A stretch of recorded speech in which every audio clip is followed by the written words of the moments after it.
Assalamualaikum warahmatullahi wabarakatuh.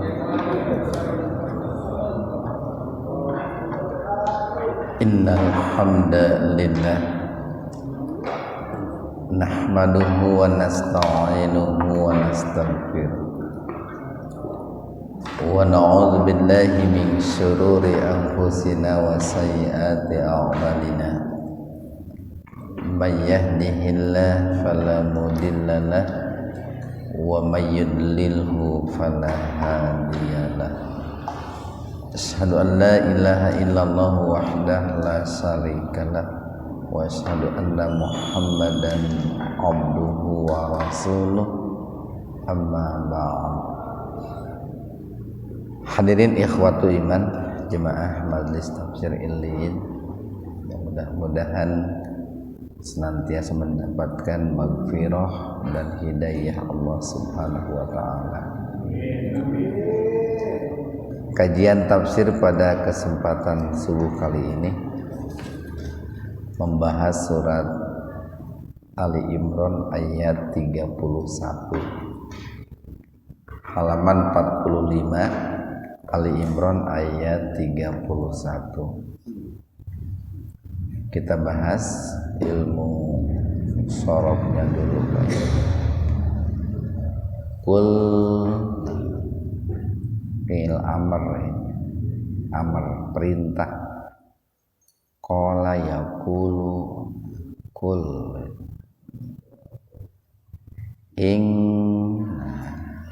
In itu harfus syarat, huruf yang menuntut atau memerlukan adanya sebuah persyaratan. Kuntum, kuntum itu gabungan dari kana dan antum. Kananya itu isim kana dalam bentuk madi, ya, masa lalu itu. Madi itu masa lalu. Kana yakunu, madinya kana, mudoreknya yakunu, amarnya perintahnya kun, itu. Kun fayakun, itu. Jadi kana itu merupakan isim kana dalam bentuk madi.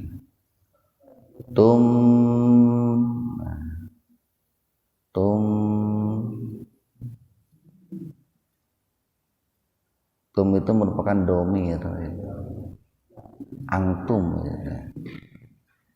asalnya itu angtum. Ini dalam bentuk jama, dalam bentuk plural. Anta, antuma, antum, itu kan banyak. Gitu. Tuhibbunallah. Nah, tuhibbunallah itu merupakan khobar kana. Jadi kalau ada isim kana berarti ada khobar kana.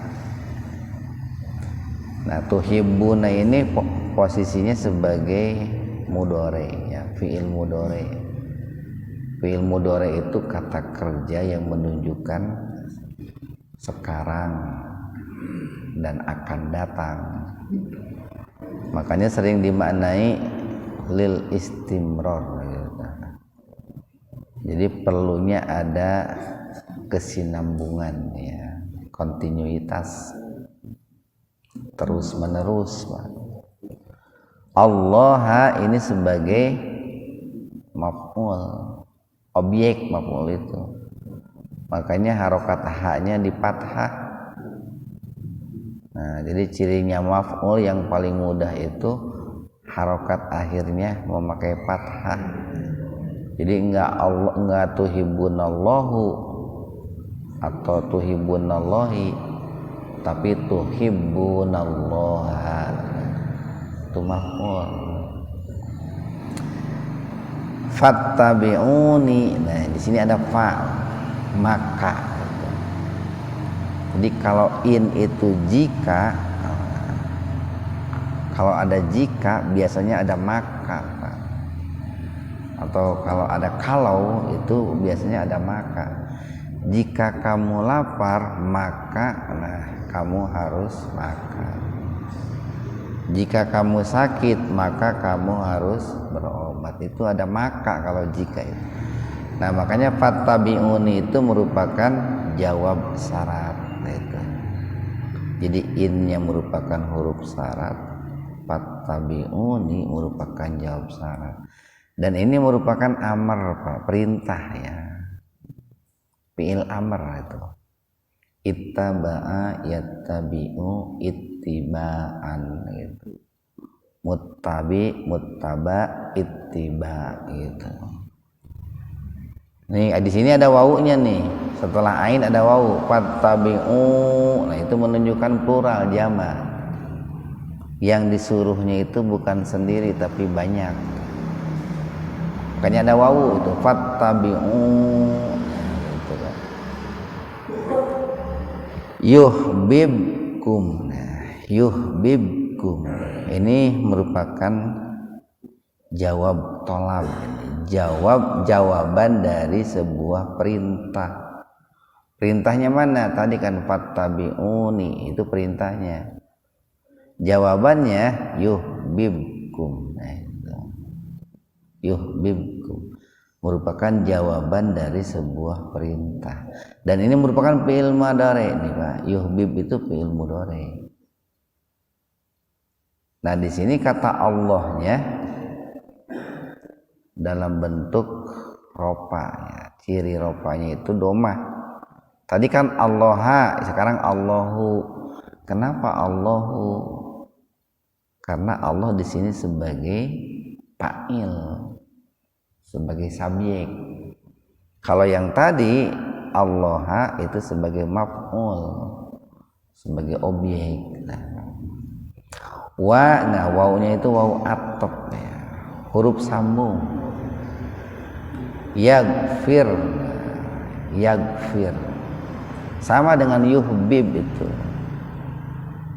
Yaghfir dengan yuhbib itu posisinya sebagai jawab tolab gitu, Pak. Jawaban dari sebuah perintah yaitu fattabi'uni itu. Dunubakum. Nah, dunuba. Kenapa baknya di fathah? Sebagai maf'ul, Pak. Sebagai objek dosa itu. Dunuba sebagai objek. Wallahu mubtada itu. Wawunya itu wawu ibtida. Allahnya itu mubtada. Mubtada. Ghafurun khobar. Keterangan khobar itu. Ini khobar ula disebutnya, keterangan pertama. Rahimun keterangan kedua gitu. Jadi mubtada, khobar.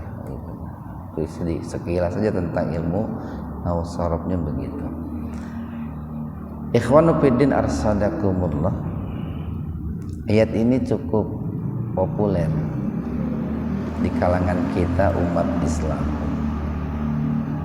Walaupun barangkali dalam realisasinya gitu ya, dalam implementasinya itu tidak sepopuler penyebutannya ataupun hafalannya gitu. Ibnu Taimiyah mengatakan bahwa ayat ini merupakan patokan ya, ataupun timbangan untuk mengukur kualitas keimanan dan kecintaan seseorang kepada Allah dan Rasulullah sallallahu alaihi wasallam. Jadi sekali lagi nih, untuk mengukur sejauh mana cinta dan imannya seseorang kepada Allah dan Rasulnya itu ditimbang dengan ayat ini. Benar enggak iman dan cintanya itu. Nah, asbabun nuzul ayat ini, sebab-sebab turunnya ayat ini, kalau kita melihat umpamanya dalam tafsir Jalalain gitu, Pak. Tafsir Jalalain ini tafsir yang sangat populer di kita Indonesia. Hampir di semua pesantren diajarkan itu. Sehingga ada yang menyebutkan belajar tafsir Jalalain itu wajib ain gitu. Itu dikarang oleh Jalaluddin Al-Mahali dan Jalaluddin As-Suyuti. Nah, di situ disebutkan sebab-sebab turunnya ayat ini, bahwa orang-orang musyrik mereka menganggap bahwa mereka itu adalah, atau mereka mengatakan kami ini adalah orang-orang yang mencintai Allah gitu. Maka turunlah ayat ini sebagai sebuah jawaban atas pengakuan mereka. Kalau Al-Imam Hasan Al-Basri mengatakan bukan orang musyrik tapi orang Yahudi gitu. Orang-orang Yahudi di Madinah mereka mengatakan kami ini orang-orang yang mencintai Allah. Dibantah nih oleh ayat ini. Kenapa dibantah? Nah, kita bahas nih Pak. Kul, katakan olehmu wahai Muhammad. Jadi kul ya Muhammad, kita rangkul aja dua-duanya Pak, karena baik orang musyrik ataupun orang Yahudi Nasrani sama-sama orang-orang kafir. Kul ya Muhammad lil kafirina minal yahudi wan nasara, begitulah. Katakan olehmu wahai Muhammad kepada orang-orang kafir, baik dari kalangan Yahudi ataupun Nasrani, in jika kuntum, keadaan kalian, kan tadi saya katakan kana itu bentuk madi, telah gitu. Jika keadaan kalian benar-benar tuhibbuna, mencintai Allah, maka ada syaratnya gitu Pak. Kan tadi kita katakan in itu harus syarat, atau syarat kalian itu dinyatakan mencintai Allah dengan sebenar-benarnya, fattabi'uni, nah itu, maka ikutilah aku gitu Pak. Berimanlah kepadaku, ikutilah seruan dakwahku gitu Pak. Ikutilah sunnah-sunnahku itu Pak. Nah, makanya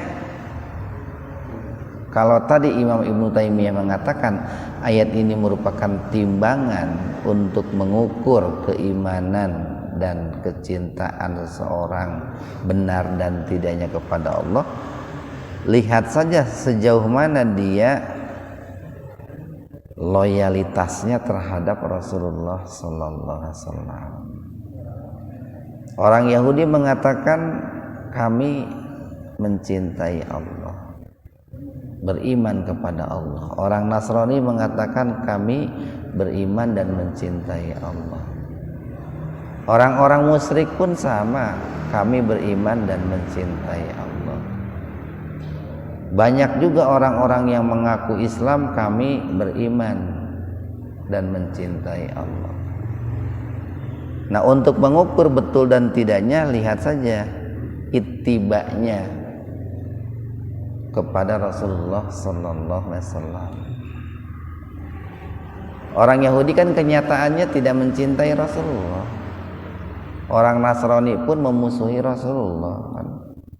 Orang-orang musyrik pun memusuhi Rasulullah. Banyak juga orang-orang yang mengaku Islam dengan sengaja berseberangan dengan Rasulullah Sallallahu Alaihi Wasallam. Saya katakan yang mengaku Islam bukan orang Muslim. Kalau orang Muslim tidak mungkin berseberangan dengan Rasulullah. Tapi kalau orang yang mengaku-ngaku Islam bisa saja berseberangan dengan Rasulullah. Nah, di sini Allah mengatakan fattabi'uni ittiba. Nah, ittiba, mengikuti.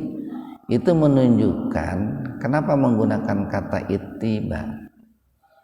Karena ketika orang itu mengikuti, di situ ada hubungan kedekatan, Pak.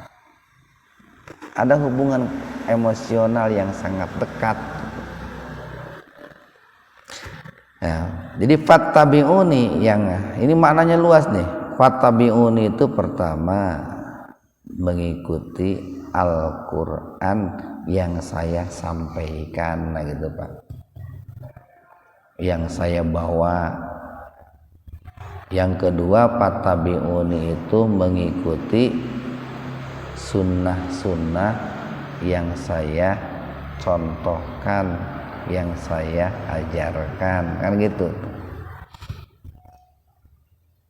Hari ini kan tidak sedikit orang yang mengaku Islam tapi melakukan hal-hal yang sama sekali Pak tidak ada dalilnya dalam Al-Quran ataupun hadis, baik secara umum ataupun secara khusus. Jadi minim-minimnya Pak, minim-minimnya dalam beramal itu ada dalilnya, minimnya secara umum, dalil umum aja itu masih bisa masih bisa mempertanggungjawabkan. Tapi kalau dalil umum saja tidak ada, apalagi dalil yang khusus, nah ini berarti kan mengikuti siapa gitu, mengikuti siapa. Jadi ittiba terhadap Rasul itu wajib Pak. Mengikuti Allah dan mengikuti Rasulullah itu dua hal yang tidak bisa dipisahkan itu. Nah maka sebagai jawabannya, jawaban dari melaksanakan sebuah perintah itu yuhibbukum, dia akan mencintai kalian. Siapa? Allah itu Pak. Buah dari mengikuti Rasulullah itu, maka Allah akan mencintai kalian. Jadi kalau saya runut begini, orang mencintai Allah kemudian dia mengikuti Rasulullah, maka buahnya itu Allah akan mencintainya. Kalau dalam ayat lain kan yuhibbuhum wa yuhibbunah, itu Allah mencintai mereka dan mereka pun mencintai Allah. Nah, bagaimana bentuk Allah mencintainya itu? Nah, kan gitu Pak.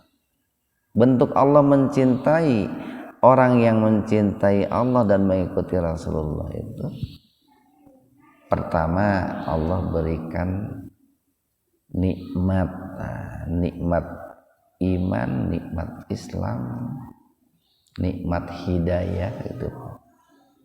Itu yang pertama, nikmat terbesar itu kan itu. Yang kedua Allah berikan nikmat duniawi lah. Yang ketiga Allah berikan nikmat ampunan. Orang yang diberikan nikmat ampunan itu luar biasa. Yang keempat Allah berikan nikmat rahmat itu. Nikmat kasih sayang. Kan rahmat itu kebalikan daripada laknat.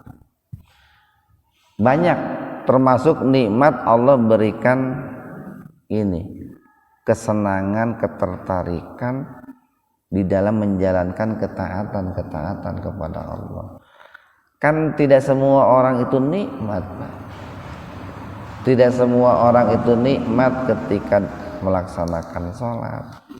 Tidak semua orang itu nikmat ketika melaksanakan zakat. Tidak semua orang itu nikmat ketika membaca Quran. Itu kan ketika kita punya keinginan untuk melakukan ketaatan, itu kenikmatan. Kemudian nih, jawab tolak berikutnya nih, imbalan berikutnya karena mengikuti Rasulullah SAW itu, wa dan yaghfir, dia akan mengampuni. Siapa dia di sini? Allah. Dan Allah akan mengampuni lakum, bagi kalian, apa? Dzunubakum. Itu merupakan bentuk plural dari danbun, danbun, danbani, dzunub, dosa-dosa kalian. Dan kalau disebutkan dengan danbun, itu biasanya dosa besar gitu Pak. Kalau dosa kecil itu dengan sayyiatikum, itu biasanya kesalahan-kesalahan kecil. Kalau dzanbun itu dosa besar. Nah, di sini Allah memberikan sebuah kabar gembira dengan kata yaghfir. Jadi Allah itu bukan hanya mengampuni, tetapi Allah itu akan menutupi. Sehingga dosanya itu, aibnya itu tidak mengekor, tidak melebar kemana-mana. Tempo hari kan pernah kita sampaikan tuh korelasi antara dzanbun ya dalam arti dosa dengan danab dalam arti ekor gitu Pak. Jadi danab itu ekor, dzanbun itu dosa. Apa hubungannya itu? Yang namanya dosa itu kan mengekor Pak, melebar. Dosa itu kayak ini ya, kalau diibaratkan itu mirip gurita lah. Mirip gurita. Dampak buruknya itu, aibnya itu, baunya itu akan melebar sebetulnya itu. Yang namanya dosa itu bisa mempengaruhi temannya, mempengaruhi keluarganya gitu Pak. Yang namanya dosa itu akibatnya, hukumannya bukan hanya dirinya yang terkena, bisa juga ketika menghukum itu masyarakat di situ pun terkena gitu Pak. Nah, maka ketika mendapatkan yaghfir, ampunan dari Allah, kemudian ditutupi sebagai buah daripada ittiba Rasul, itu kan kenikmatan luar biasa itu. Kenikmatan luar biasa. Wallahu, dan Allah itu Ghafur, Dat yang maha mengampuni dan menutupi dengan ampunan yang berkali-kali. Dengan ampunan yang berkali-kali. Karena mungkin tidak cukup diampuni satu kali, tidak cukup ditutupi satu kali. Atau mungkin karena dosanya berkali-kali, maka menuntut adanya pengampunan pun bukan hanya sekali tapi berkali-kali. Dan ini merupakan bentuk kedermawanan Allah ini Pak. Jadi kalau ada yang bertanya apakah Allah itu dermawan, Allah itu maha dermawan. Salah satu bentuk kemahadermawanan Allah itu mengampuni dosa yang dilakukan oleh hambanya, bukan hanya sekali tetapi berkali-kali. Itu kan ciri dermawan itu Pak. Orang memberi satu kali saja nih di dunia nih, orang memberi satu kali mungkin bisa saja dikatakan dermawan. Apalagi kalau berkali-kali, itu kan dermawan itu. Bahkan banyak dosa-dosa yang kemudian Allah tutupi, itu menunjukkan kemahadermawanan Allah. Orang nih kalau kita baca di Ashabul Uhdud, mereka telah membunuh orang-orang beriman, tapi kata Allah apa tuh? Fa'ing tabu. Nah, kalau mereka bertaubat, saya ampuni. Itu kan dermawan itu Pak. Jadi yang disebut dengan dermawan itu bukan hanya memberi harta Pak. Cuman di kita kan karena pemikirannya sudah terpengaruhi oleh paham materialisme Pak. Kan saeutik deui kan komunisme lamun geus materialisme teh. Sehingga kalau disebut dermawan teh pikirannya ke harta gitu. Pikirannya ke harta. Jarang orang yang berpikir bahwa orang yang memberikan maaf itu dermawan. Jarang orang yang berpikir orang yang memberikan ilmu itu dermawan. Jarang orang yang berpikir orang yang mengajak kepada kebaikan itu dermawan. Jarang. Sok we ketika nih saya kalau pulang kampung, yang diminta oleh orang kampung itu bukan doa ke saya gitu, atau bukan ilmu agama, bukan duit gitu. Mereka itu lebih senang saya kasih duit ketimbang saya kasih nasihat gitu. Nah, itu kan materialisme itu Pak, materialisme. Saya sering mengatakan ini doa yang saya sampaikan, ilmu yang saya sampaikan itu lebih mahal daripada duit 100.000 nih cik saya. Lebih mahal itu. Tapi kan hese zaman ayeuna Pak. Atau jangan jauh-jauh lah Pak, ketika ada dua orang ulama, yang satu imannya bagus, ilmunya bagus, ketakwaannya bagus, pakai sepeda. Nu hiji ketaatannya juga kurang bagus, ilmunya kurang bagus, tapi pakai mobil mewah. Saya yakin kebanyakan manusia lebih menghormati yang kedua itu Pak. Itu kan bukti materialisme itu begitu. Saya ini bukan orang materialisme, diuji dulu gitu teh. Betul enggak bukan materialisme gitu. Kalau ternyata kita lebih wah gitu Pak, lebih terhipnotis dengan yang kedua, walaupun keimanannya kurang bagus, ya berarti kita ini orang materialisme gitu. Satu ayat lagi nih Pak. Kul, katakan oleh Muhammad, ati'u. Nah, ini amar nih, perintah nih. Dan perlu saya tegaskan, asalnya sebuah perintah itu wajib. Kecuali kalau ada dalil yang mengimbangi, yang menyatakan bahwa itu bukan wajib, katakanlah sunnah gitu.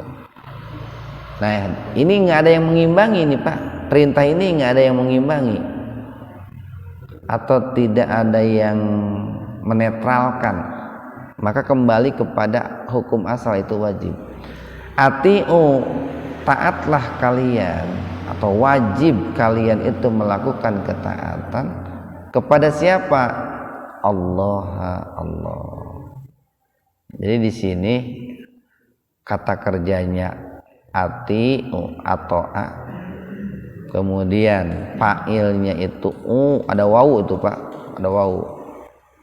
Maf'ulnya itu Allah wa Rasulah. Kalian wajib taat kepada Allah dan Rasulullah sallallahu alaihi wasallam. Nah, ini dua ketaatan yang sudah Allah paketkan Pak, paket. Dua kewajiban yang sudah Allah satukan, dua kewajiban yang tidak bisa dipisahkan. Ketika orang itu memisahkan, dia taat kepada Allah tapi tidak taat kepada Rasul, atau dia taat kepada Rasul tapi tidak taat kepada Allah, batal itu Pak, tidak disebut taat, itu tidak disebut taat.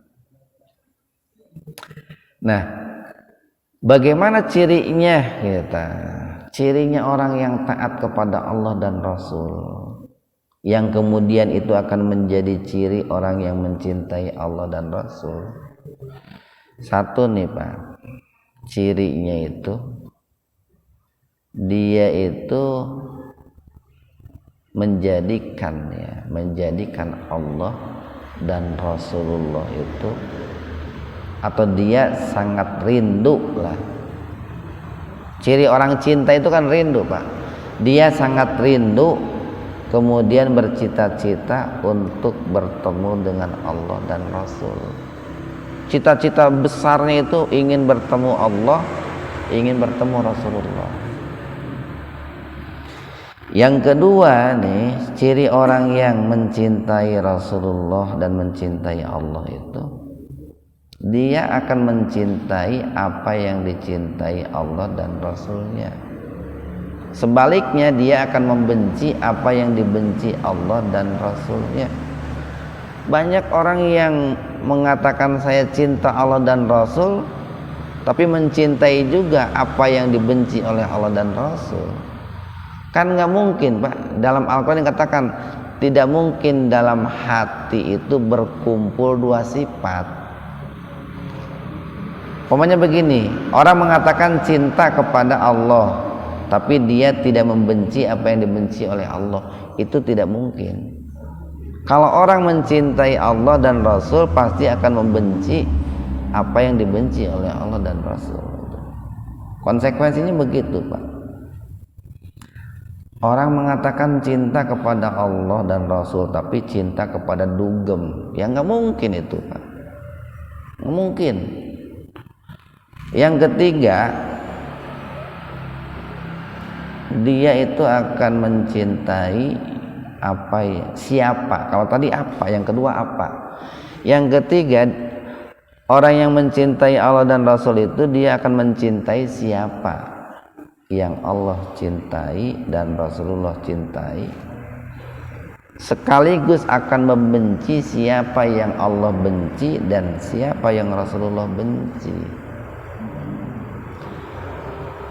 Maka di situ harus muncul pertanyaan, Nabi Muhammad itu kira-kira mencintai Fir'aun atau tidak? Nah kan gitu Pak, kan tidak mungkin Nabi Muhammad mencintai Fir'aun,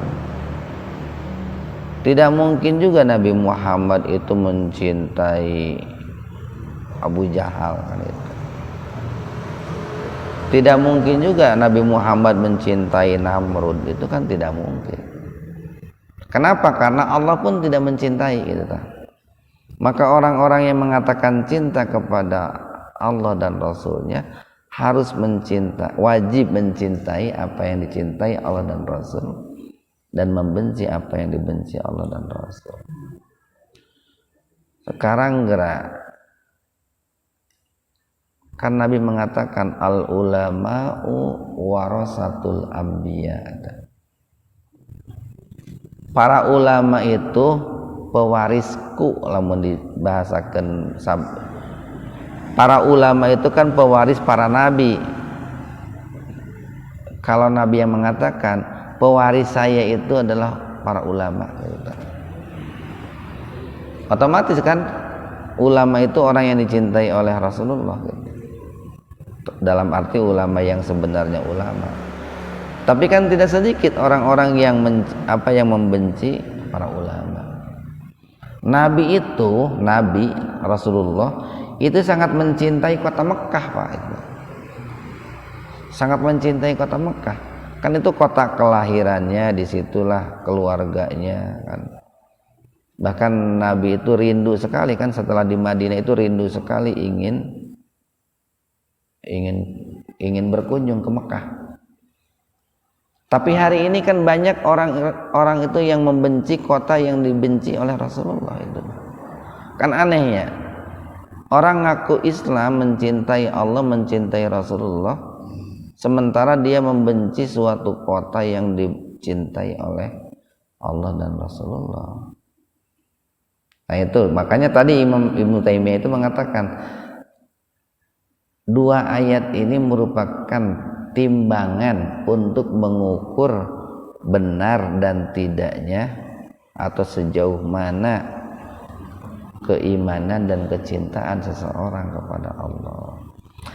Kita lanjutkan sedikit lagi nih. Fa'in, maka jika tawallau, mereka berpaling, tentu dengan bentuk keberpalingan yang berbeda-beda Pak. Orang berpaling kepada Allah berbeda-beda, konsekuensi, sanksi, hukum, akibatnya pun beda-beda. Orang berpaling kepada Rasulullah berbeda-beda, konsekuensi yang akan ditanggungnya pun berbeda-beda. Diancam nih oleh Allah, maka inna sesungguhnya Allah la yuhibbu, itu tidak menyukai al-kafirin, orang-orang yang kafir. Jadi dalam konsepsi Islam, yang namanya cinta itu bukan persoalan biasa itu. Dalam Islam itu cinta itu termasuk persoalan yang paling besar, persoalan yang paling mendasar, dan itu akan berpengaruh besar terhadap keimanan seseorang. Ketika orang itu nih betul-betul mencintai Allah dan Rasulullah, itu buahnya itu luar biasa. Ini kalau kita lihat nih umpamanya dalam sebuah hadis nih ya, cukup populer nih, cukup populer. Kalau orang itu sudah betul-betul mencintai Allah dan Rasulullah, lalu Allah pun kemudian mencintainya nih, buahnya nih, Nabi mengatakan Allah itu menyeru, memanggil seluruh penduduk langit itu. Allah memanggil seluruh penduduk langit. Mulanya Allah memanggil malaikat Jibril. Wahai Jibril, ta'ala, Jibril kesini. Dipanggil tuh Jibril oleh Allah itu. Setelah Jibril itu mendekat, Allah mengatakan, inni uhibbu fulanan, gitu Pak. Aku ini mencintai seorang hamba di bumi, gitu. Aku mencintai seorang hamba di bumi.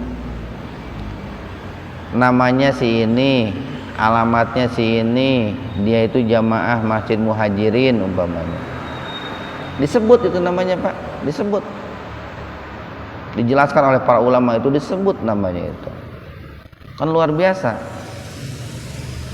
Yang menyebutnya itu Allah di hadapan makhluk Allah yang namanya Jibril itu. Lalu Allah perintahkan tuh kepada malaikat Jibril, tuh Jibril, karena saya sudah mencintai si fulan itu, kamu pun harus mencintainya gitu. Maka Jibril pun mencintainya. Kan Jibril tidak pernah menolak, tidak pernah bermaksiat.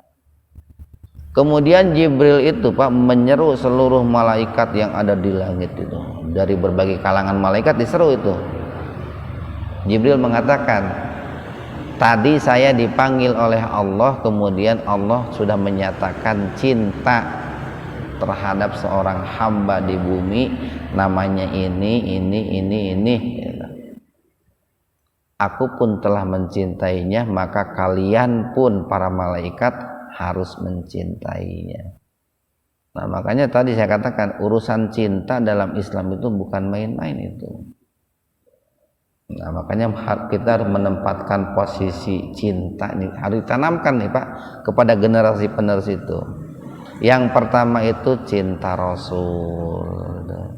Yang kedua pertama cinta Allah, kedua cinta Rasulullah, ketiga cinta orang-orang yang beriman, cinta kepada orang tua. Itu ditanamkan itu. Kayak sepele kan, kayak sepele, tetapi itu akan melahirkan kekuatan yang sangat besar Pak. Kenapa akan melahirkan kekuatan yang sangat besar? Karena ketika orang itu sudah cinta, kebalikannya kan akan benci itu Pak. Kan benci itu. Orang cinta kepada Allah, benci kepada orang yang memusuhi Allah. Kan gitu tak? Orang cinta kepada Rasulullah, dia akan benci apa yang dibenci oleh Rasulullah. Nah, makanya kekuatannya besar sekali. Mudah-mudahan ada manfaatnya untuk kita semua. Subhanakallahumma wa bihamdika asyhadu an la ilaha illa anta astaghfiruka wa atubu ilaik. Assalamualaikum warahmatullahi wabarakatuh.